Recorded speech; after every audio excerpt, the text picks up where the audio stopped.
In the depths of a forgotten sanctuary lay the legend that many pursued, yet seemed unattainable. It was said that there, under the guard of a divine beast, existed a relic capable of granting immortality. The warrior had reached his physical limit, his body marked by the brutality of the challenge he faced to be there. The sacred prize, the target of so much greed and sacrifice, was finally released by the guardian of the place. The young man wiped the blood from his face, focused only on the goal that was now, unbelievably, within his reach. Before the source of the legend, he realized that the stories were not exaggerations. All the suffering had been worth it. The reward emanated a promise of eternal power, waiting only to be claimed by the one who proved his worth. Exhaustion almost overwhelmed him, but the realization of having overcome the impossible and survived kept him conscious. With the divine dragon subdued at his feet, the victor declared his absolute victory in the silence that followed the combat. However, his body took its toll from the battle, forcing him to fight against his own weakness to take the next step. Ignoring the pain, he raised the trophy, feeling the anticipation of the power that was about to become his. Without hesitation, the fighter consumed the source of power, sealing his destiny in pursuit of the eternity he so craved. An overwhelming energy coursed through his being, transforming Gilphus Eldragon into something that transcended common humanity. Decades had passed since that transcendental event. Time flowed mercilessly, bringing inevitable changes to the world. In a noble mansion, the heavy atmosphere of mourning and farewell surrounded the bedside of a man reaching the end of his journey. Jillian, the eldest son of the Eldragon family, watched the scene with gravity, aware of the legacy and responsibilities that this moment represented. Gilphus Eldragon, the legendary patriarch who once defied gods, rested in his bed. His long and glorious journey was finally coming to an end. Jillian held his father's hand, trying to convey comfort in that final moment. The presence of the younger generations brought a last breath to the old warrior. In his final moments, Gilphus's mind wandered back to the origin of everything. He recalled the source of transcendental power that changed the destiny of his lineage decades ago. The elder felt the young skin under his calloused fingers. That touch represented the vital connection between a past of conquests and the future of the family. The patriarch smiled, feeling strangely light. It seemed that the peace, so often denied during his battles, had finally come to find him. The room was immersed in a solemn atmosphere. Jillian remained firm beside the bed, watching over the sleep of the one who raised the Eldragon name. The sadness, however, could not be contained. While the children slept innocently, the servants of the house mourned the imminent loss of their great master. Suddenly, the tranquility was shattered. Something within Gilphus awakened violently, refusing to accept the end passively. A sudden tension ran through the elder's fragile body. It was not just death arriving, but that ancient force reacting within him one last time. The handshake became convulsive and desperate. The physical bond with the world of the living was being tested to the limit. Jillian felt his father's agony vibrate through the touch. The son gritted his teeth, suffering helplessly before that final and painful fight against the inevitable. With a final spasm of pure will, Gilphus reached out into the void, as if trying to grab something invisible. Then, the body gave way. Silence returned, now definitive and heavy. Jillian's tears flowed freely, marking the end of his father's era.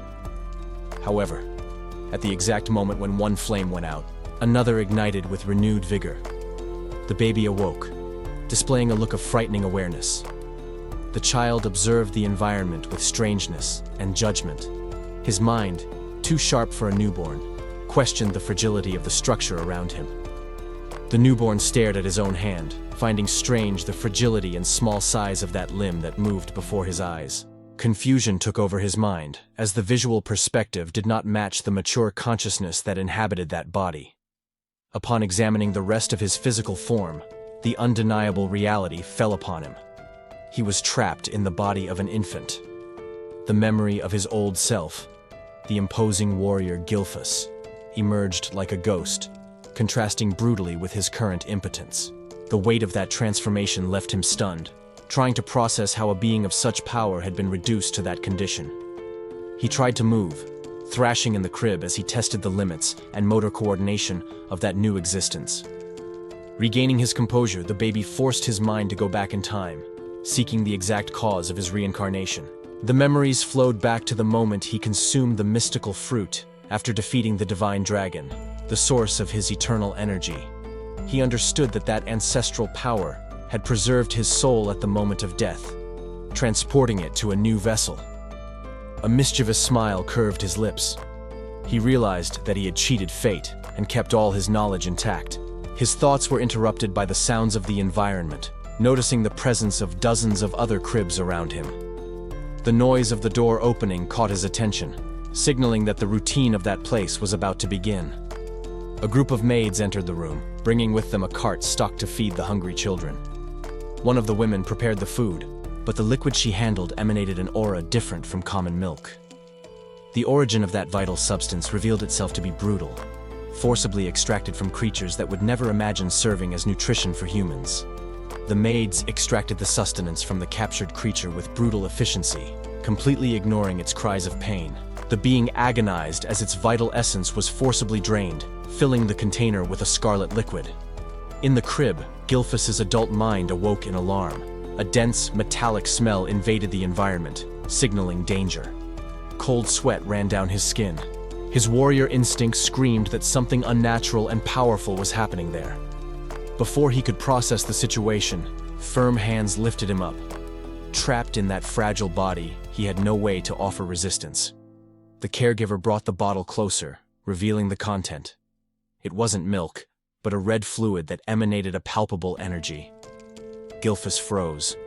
The aroma coming from that bottle carried a magical pressure that he knew very well.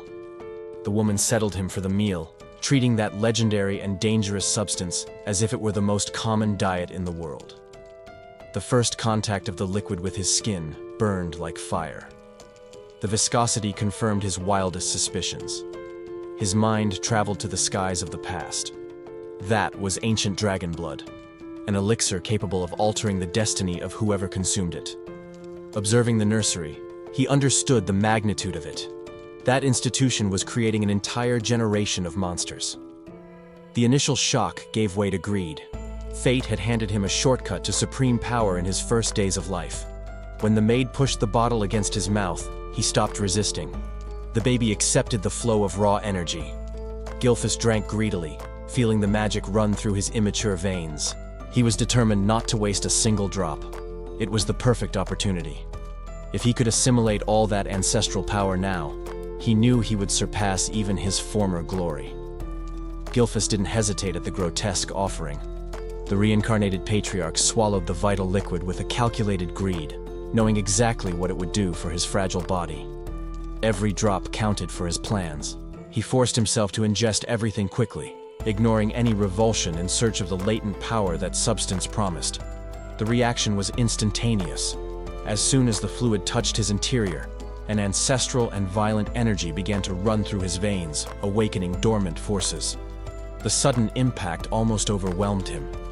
The potency of that mixture was overwhelming, a torrent of raw power threatening to break a receptacle so small and unprepared.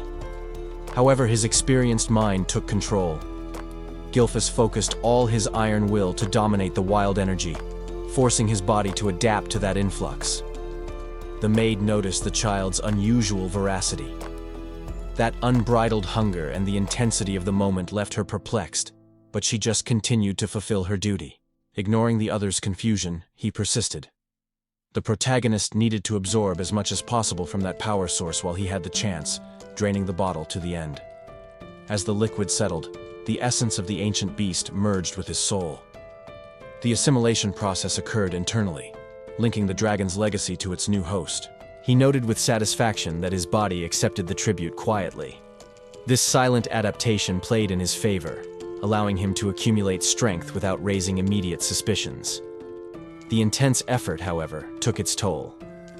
After the feeding frenzy and the internal battle to contain the power, a deep exhaustion fell upon him. The adult consciousness yielded to the biological limitations of childhood. Sleep came quickly and heavily, a necessary rest for the true metamorphosis to begin. Time advanced, transforming the nursery into a training ground. The young man submitted himself to extreme physical rigors, defying gravity to rebuild his former glory. With an explosive movement, he tested the limits of his new strength. All the accumulated weight was launched into the skies with an ease that defied human logic. The subsequent impact confirmed his expectations. The resulting destruction was the definitive proof that the dragon blood and years of discipline had fulfilled their purpose. The preparation cycle was complete. Gilfus Eldragon rose, now at the height of youth and vigor, ready to assume his rightful place as the leader of the family. The source of true power was not external, but something that resided latent in the essence of every living being. For ordinary humans, this energy remained dormant, invisible, and untouched throughout their lives. Gilfus, however, awakened that primordial force, igniting an intense light in the center of his existence. He condensed all his will and energy, forming the first stage of his ascension, a single spiritual star. The young man examined his own body, feeling the subtle, yet fundamental change that had just occurred within him. The energy dissipated, leaving only the certainty that the process had begun. The method consisted of visualizing the body as a vast universe, where the difficulty of cultivation increased exponentially with each new star created. It was an arduous path, full of barriers that few dared to challenge. In his previous life, however, he had accomplished the impossible, becoming the only one in history to reach the legendary peak of 10 stars. 7 years had passed since that ancient consciousness awakened in this new body, now living a peaceful childhood. His arrival in this new life, however, was marked by an immediate personal tragedy. The mother who brought him into the world did not survive childbirth, leaving him in the care of a distant father and fate. Gilfus reflected on his current situation, trying to understand the scenario in which he had been placed. The fact that he had reincarnated was already shocking, but the most impactful discovery was realizing that an entire millennium had passed. The world he had ruled and protected was now just a distant memory, a legacy lost in the sands of time. Gilfus remembered the other children in the nursery. To him, that faceless crowd was nothing more than an irrelevant blur in his recent memory. Back to the present, his attention fell on the servant watching over him. The young man decided to confront her about his family's secrets. The woman, however, erected an immediate verbal barrier. She coldly stated that she was not authorized to answer those inquiries. The direct refusal surprised the protagonist. He realized that the rules of that house were stricter than he imagined. Gilfus pondered his priorities. He decided that, for now, focusing on raw physical strengthening would be more advantageous than discussing combat techniques. Still, he didn't give up entirely. The young man tried to probe the servant once more, seeking any useful information. Frustration took over his voice. He pressed her with an intense look, demanding to know what, after all, she was allowed to tell him. The intensity of the questioning shook the woman's composure. She felt the weight of the unusual authority emanating from that child. The silence returned, heavy and embarrassing. It became evident to Gilfus that he would not be able to extract answers with words alone. His analytical gaze assessed her potential. He recognized that, as a mid-level fighter, she would be a useful tool for his future training. But the lack of cooperation bored him. Gilfus realized that insisting at that moment would only be a waste of time. He turned his back on the servant without ceremony. The young man decided to seek other means of evolving, away from the eyes of the mansion. The nearby forest became his new objective. Gilfus walked among the trees, feeling the vital energy emanating from nature. His ancient knowledge guided him. He found a specific herb and pulled it from the soil, recognizing its hidden value for cultivation. The young man brought the plant to his lips. He consumed the raw resource, focused only on absorbing its essence to strengthen his body immediately. Gilfus felt the immediate effect of the herb on his system. His body reacted, processing the newly acquired energy with a sigh of satisfaction. His senses, previously limited by his immature body, sharpened instantly. He noticed that his perception had changed. Suddenly, the protagonist picked up a disturbance in the environment.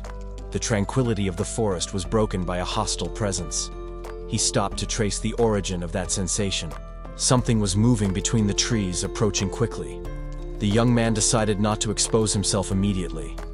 He crouched down among the bushes, preferring the tactical advantage of observation. a dense and malignant aura began to saturate the air, preceding the arrival of the physical threat. Gilfus remained still, analyzing the situation.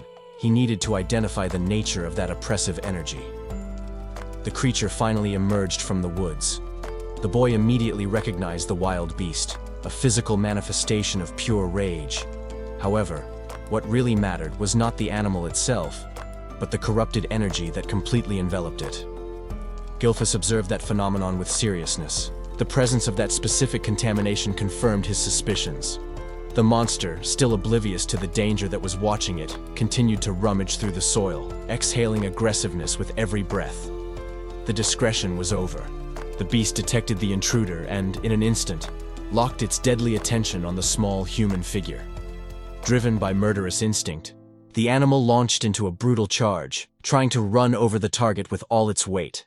Instead of panic, Gilfus felt a surge of confidence. He was ready to test his newly awakened reflexes. With almost insulting ease, the protagonist slid to the side, allowing the beast's fury to pass harmlessly by him.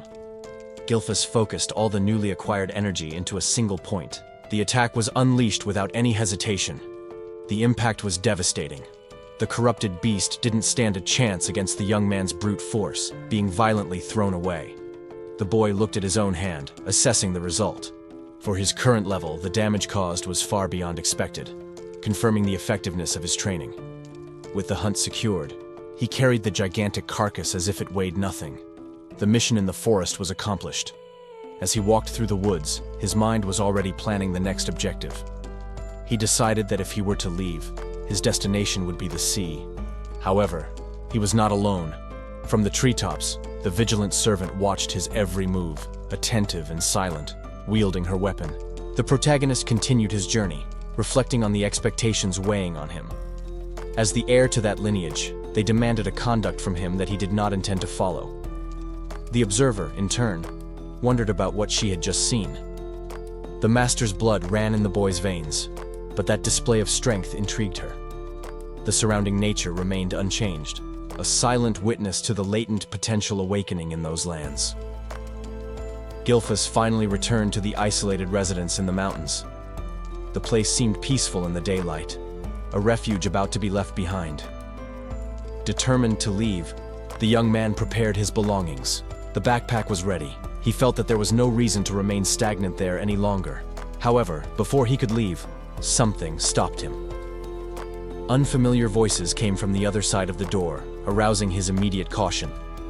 Upon entering the room, he came across unexpected visitors.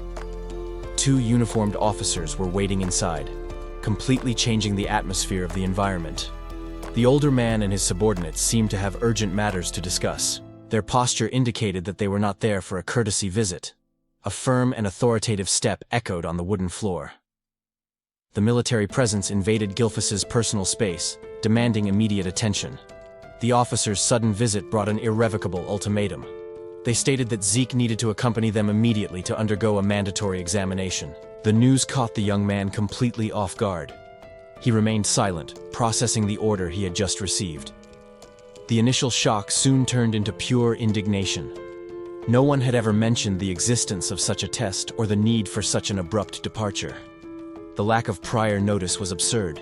He was uprooted from his routine on the frontier, without any preparation or adequate explanation of what awaited him. With no alternative but to obey, the protagonist accepted the imposed fate, although frustration with the lack of communication still simmered in his mind. Upon arriving at his destination, the grandeur of the place awakened old memories. He realized, incredulously, that he was returning to the family's main house after 1700 years.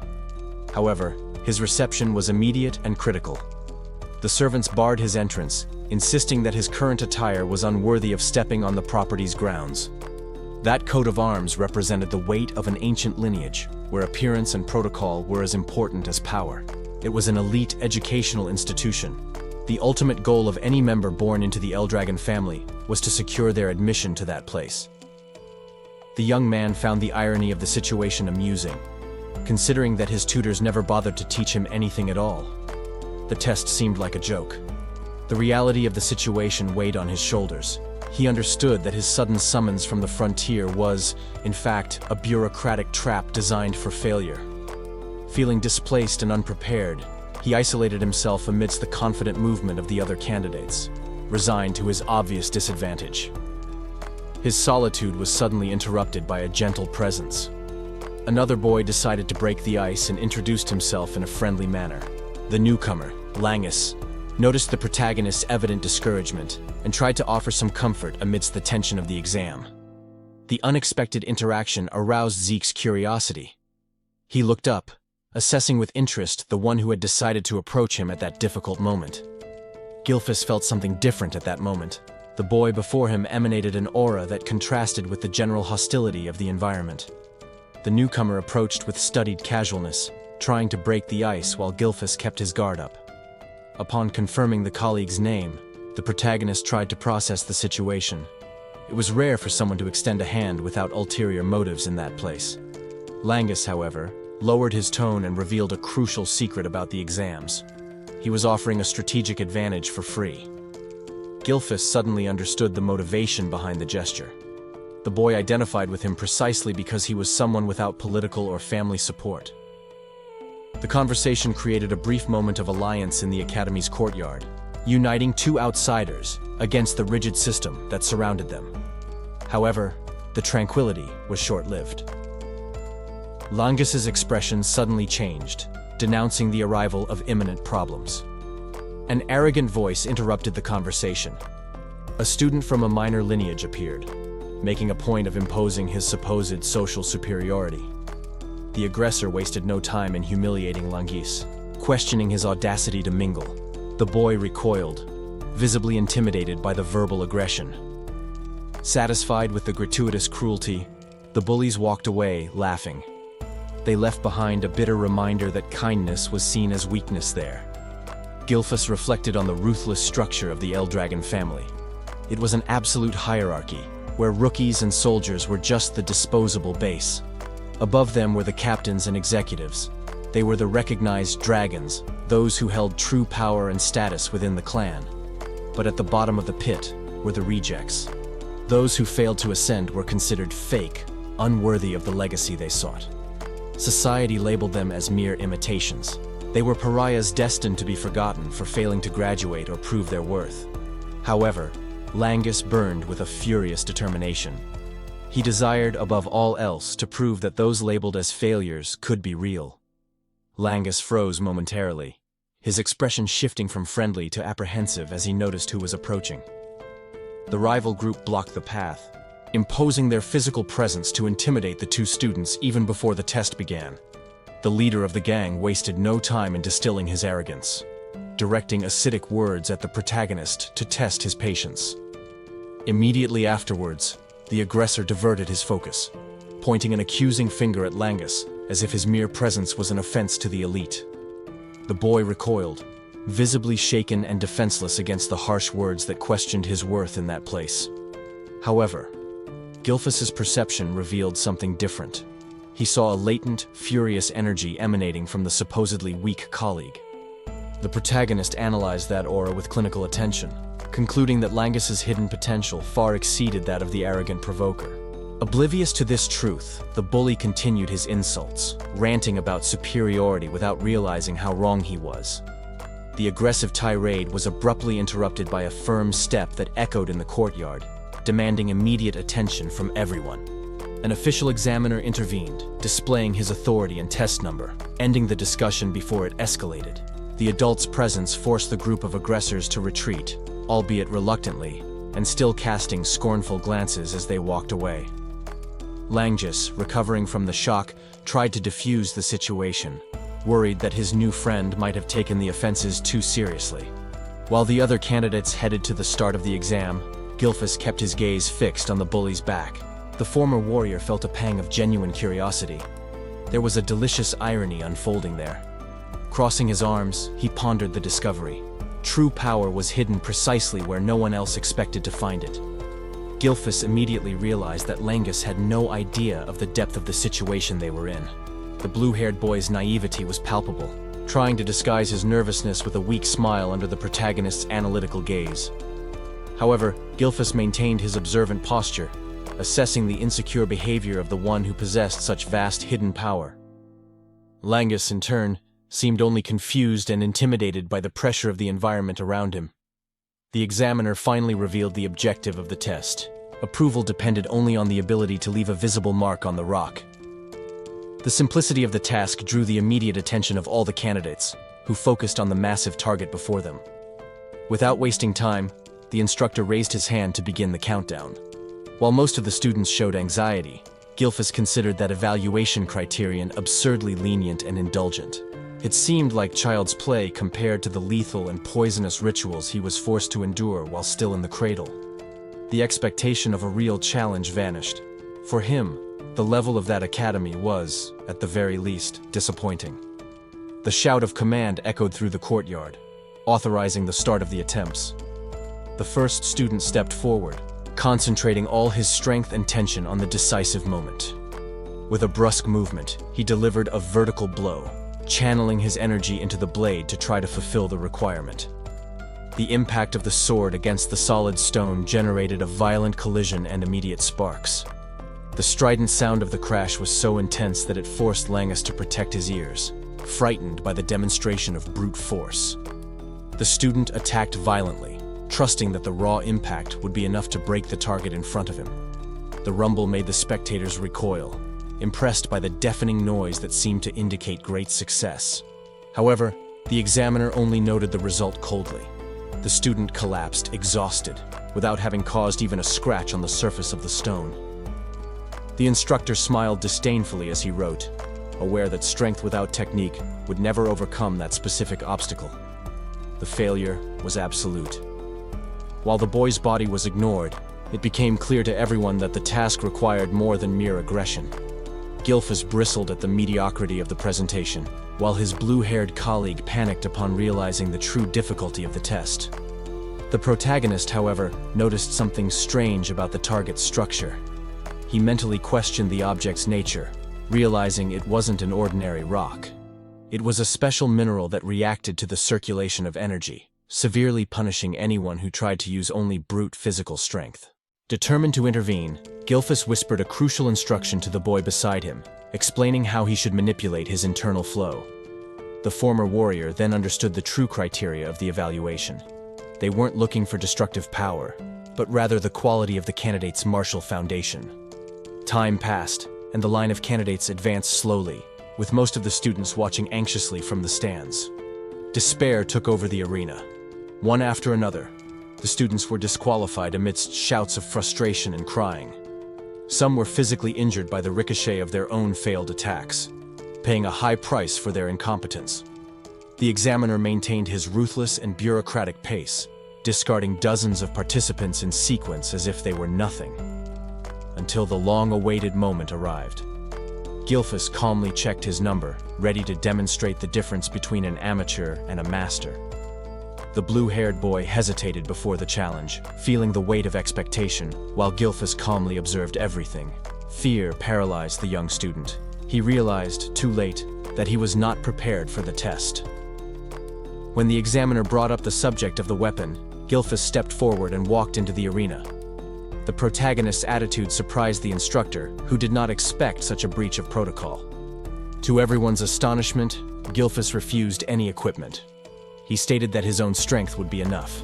The examiner was speechless as the young man advanced, ignoring the conventional rules of combat. In the stands, skepticism spread. Everyone believed that bare fists were useless against that target. The classmate watched apprehensively, fearing that this arrogance would result in a painful disaster. The instructor kept his pen suspended, ready to record the imminent failure of the insolent student. Gilphus stopped before the ancient rock. He analyzed the density of the material with an experienced gaze. Without hesitation, the protagonist concentrated a massive amount of energy in his right arm. The audience panicked. To them, striking that stone without protection seemed like a suicidal act. The blue-haired boy couldn't contain himself. He shouted, desperate to stop his friend from getting hurt. But Gilphus ignored the warning. With a confident smile, he unleashed the blow, certain that his body could handle it. The ancient technique collided with the target. The impact was so devastating that it pulverized the rock and left the examiner in shock. Gilfus smiled with satisfaction, feeling the residual heat of the blow dissipate. He knew he had made a memorable impact. The protagonist commented with false modesty that this specific technique still required a control that he supposedly did not possess. The audience, however, remained in stunned silence, unable to process the sudden destruction they had just witnessed. The instructor observed the scene with skepticism, trying to rationalize how an apparently ordinary student had caused such devastation. Even the elite students, who had previously watched with disinterest, had their attention captured by the anomaly of that performance. The blue-haired friend, who had previously feared a disaster, was paralyzed, gaping at the magnitude of the force unleashed. Gilfus remained in the center of the arena, with his uniform torn by the recoil of his own energy, proudly awaiting the verdict. The examiner approached with firm steps and clipboard in hand, while the young man maintained his confident and expectant posture. The man analyzed the damage, and then the student, with a penetrating gaze that mixed severity and a slight incredulity. Ignoring the palpable tension in the air, the boy casually asked what his grade would be after that demonstration of raw power. He expected a perfect score or, at the very least, some verbal recognition for having passed the test so easily.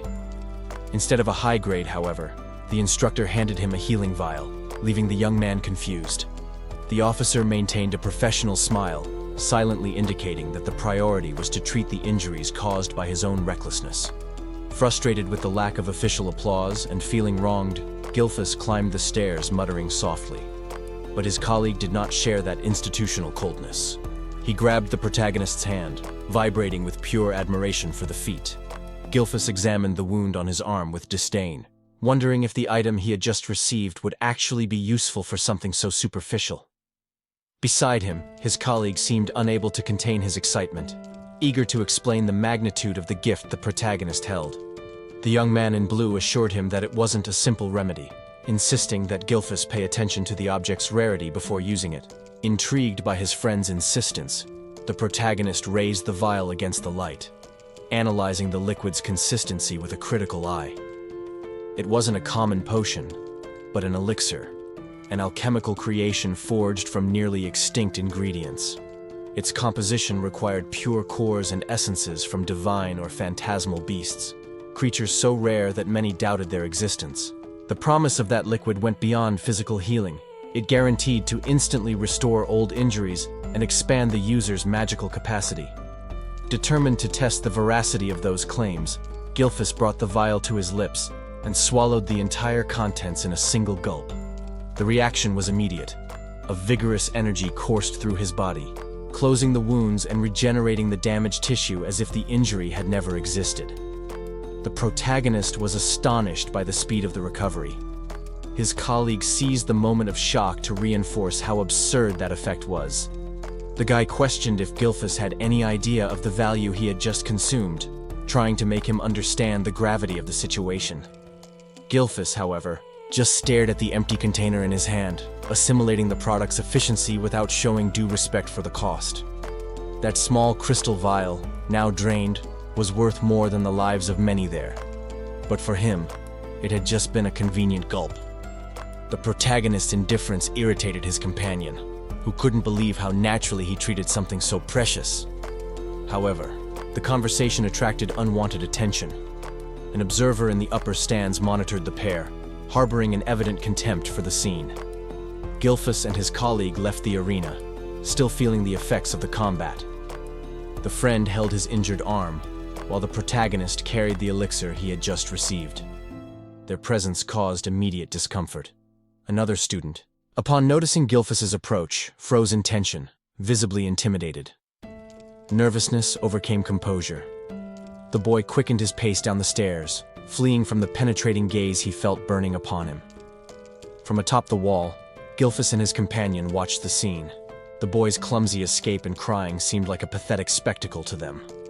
Young Eldragon just sighed, bored. He adjusted his shirt sleeve, deciding that this display of weakness didn't deserve more than his indifference. It was the shy boy's turn to prove his worth in the arena. He gripped the sword with excessive force, his fear showing even before the command to begin. The attack was launched with pure desperation. Without any technique, he brandished the blade frantically, driven by the panic of being judged. The impact against the target was disastrous. The force of the ricochet threw him back, causing him to fall humiliatingly before the impassive evaluator. Trying to regain his dignity, he got up and struck the rock again. This time, he put all his body weight into the movement, seeking brute strength. The result was even worse. The imbalance made him collapse face first onto the ground, turning the training into an involuntary slapstick comedy. Dazed, he sat down and stared at his own trembling hands. The physical pain of the impact was irrelevant compared to the shame of his total ineptitude. In the stands, the reaction was merciless. Gilfus's friend couldn't contain a loud laugh at that spectacular failure. The mockery continued. The companion took advantage of the moment to distill venom, recalling past failures to make the colleague's humiliation even more complete. The mockery spread among the other observers. Gilfus maintained a cold gaze, watching that social massacre without showing a shred of empathy. The final verdict came from the instructor himself. Instead of correcting the posture or offering help, the man just ridiculed the student's paltry effort. The instructor offered one last chance, but the pressure of imminent failure weighed on the student. The dominating presence of authority loomed over him, making giving up a tempting option. Gilfus, however, intervened with a pragmatic question about the inappropriate choice of weapon. He pointed out that the current strategy was fundamentally incompatible with the challenge presented. The instructor watched the scene with amused interest, curious about the sudden interruption. The audience, however, erupted in laughter, ridiculing both the suggestion and the colleague's incompetence. The other student's scorn was relentless, cruelly feeding on the humiliation of others. Ignoring the noise, Gilfus formally requested permission to take control of the situation. With a light attitude, he dispelled the tension, treating the moment as a simple technical correction.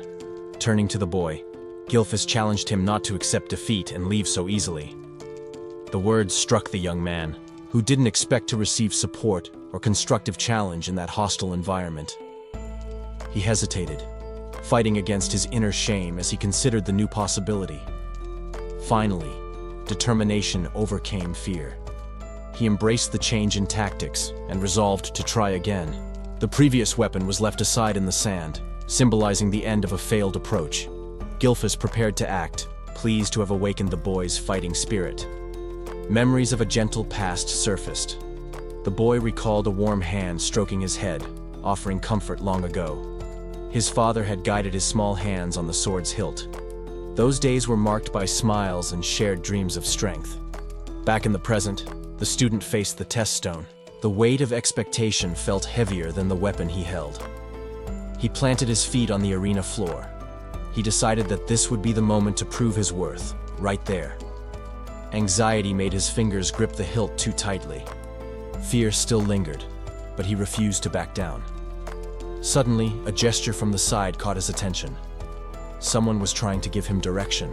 Gilfus pointed precisely at the target. The protagonist guided the nervous boy, indicating the exact spot where he should focus the attack. The young master offered a confident smile. He conveyed the certainty that the boy was capable of accomplishing the feat. The other students watched with skepticism. The audience expected just another humiliating failure from the timid recruit. The boy swallowed his hesitation and accepted the advice. He announced that he would make the attempt following the new guidance. With a sudden movement, he lunged forward.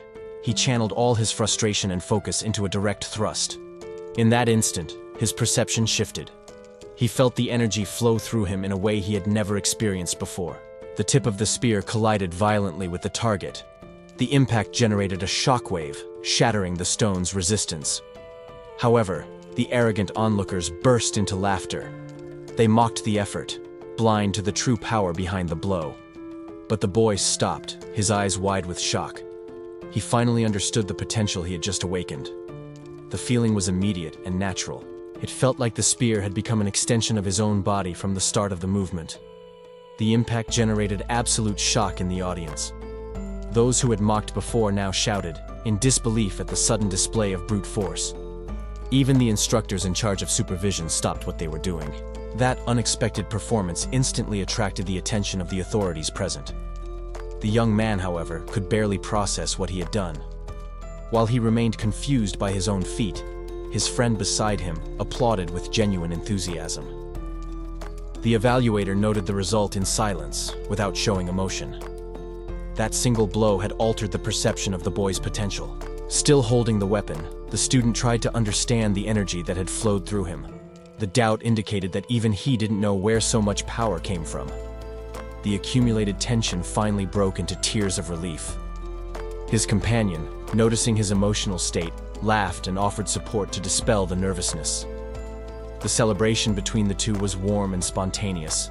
In that instant of shared euphoria, the crushing pressure of the test seemed to have disappeared. However, the victory did not please everyone. Other candidates protested loudly, outraged by the success of someone they considered inferior. The disorder was interrupted by an authoritative bellow. The instructor demanded immediate silence, imposing order over the chaos that was beginning to form. With everyone's attention regained, the officer prepared for an important announcement. The test would be paused for the arrival of illustrious visitors. The two friends stopped celebrating instantly. Something in the atmosphere had changed drastically, leaving them in a state of alert. The leaders of the Eldragon family entered the arena with heavy steps. They came personally to observe the recruits and deliver solemn words. Among them, a figure stood out with an overwhelming presence. The aura emanating from that man was suffocating, laden with barely contained murderous intent. The instinct for survival paralyzed the young men instantly. Faced with such authority and oppressive force, the previous joy transformed into pure dread. Gilfus sensed the change in the atmosphere before anyone else. In a quick movement, he covered his colleague's mouth to prevent any reckless noise. The silver-haired boy panicked, confused by the sudden attitude. Gilfus, however, remained calm and signaled that silence was vital at that moment. His millennia-old instincts awakened. The protagonist recognized the signature of power that was approaching, something far beyond the level of the instructors. The triumphal entrance changed the mood of the arena instantly. Figures of authority marched into the enclosure, bringing with them a weight that silenced the crowd. The young man analyzed the situation coldly. He needed to assess the power level of those people to understand the new hierarchy that was presenting itself. So, the current head of the family revealed himself. Balza Eldragon emanated absolute authority, dispensing with any need for formal introductions. Gilfus quickly calculated the Patriarch's strength. He realized that the man had reached the 8-star level, an impressive feat even by standards from 1,000 years ago. Accompanying the leader, the clan's elite made their presence known. They were warriors who upheld the prestige and military strength of the Eldragon family. As the tension rose, Gilfus tried to calm his companion. He knew that showing weakness now would be dangerous. Balza wasted no time with empty speeches. The Patriarch unleashed his oppressive aura as he walked, turning the air to lead. The leader's intention was brutal and direct. He demanded that the candidates prove, through pain, whether they were worthy of carrying the family's blood and legacy. The spiritual pressure hit Gilfus head-on. Even with his vast mental experience, his young physical body felt the impact of that overwhelming force. For the unprepared students, the test was devastating. Their will broke instantly, and many lost consciousness right there. The atmosphere became suffocating. Muffled screams and sighs of agony filled the place as the weaker ones struggled just to breathe. Gilfus's colleague began to succumb, unable to withstand the density of the aura. The protagonist realized the boy was about to collapse completely. The boy next to him felt the crushing weight compress his chest. The spiritual pressure was too intense for an untrained body, making even breathing difficult. Gilfus, however, kept his mind sharp. He analyzed the energy fluctuation, realizing that this was a mental endurance test disguised as intimidation. The source of that oppressive aura suddenly ceased. The instructor cut off the flow of power, ending the ordeal before the candidates fainted. A dry clap cut through the air. The sudden sound served as a clear sign that the trial was over, dissipating the tension in the environment. The officer laughed heartily, amused by the youth's dread. To him, seeing those children struggling to stand was just morning entertainment. As the candidates tried to regain their breath and dignity, the man observed the result of his little test, pleased with the chaos caused. Gilfus remained seated, watching everything coldly. He realized that the hierarchy here would be decided by whims and displays of brute force. The instructor continued to speak in a jovial tone, acting as if he hadn't just subjected everyone to excruciating physical pressure. With a sarcastic joke about stress causing baldness, he dismissed the students' concerns and turned his back, ending the matter with disdain. The protagonist just sighed, bored. While most were terrified, he found this military theatrics an irritating waste of time. The blue-haired colleague, now calmer, looked at Gilfus with admiration. He seemed relieved to have someone reliable by his side in this madness. The pause was brief. Another supervisor soon shouted, demanding full attention to explain how the division of students would work from that moment on. The young man next to him took the opportunity to share what he knew. He explained about the system of the place, mentioning the famous Dragon's Nest with enthusiasm. He detailed the separation of the cardinal dormitories, gesturing animatedly as he described where each group of students would be housed. Gilfus found the explanation useful and decided to be sociable. He stood up with a confident smile, ready to formally introduce himself to his new ally. The mansion remained imposing in the daylight, a contrast of serenity against the brutal tests that took place inside. Gilfus walked through the corridors, trying to orient himself with the instructions he had received about his lodging. He checked the room number, confirming that he had finally arrived at the correct destination. Without hesitating, the young man turned the doorknob, ready to see his new resting space. He opened the door with a rehearsed smile, prepared to make a good first impression on whoever was inside. However, his expression faltered for a moment as he recognized the figure already occupying the room. Fate seemed to have a sense of humor, as his roommate was precisely the boy he had met earlier. Quickly recovering his composure, Gilfus forced a friendly smile to dispel any initial awkwardness. The other boy returned the gesture with a genuine smile, seeming relieved to see a familiar face.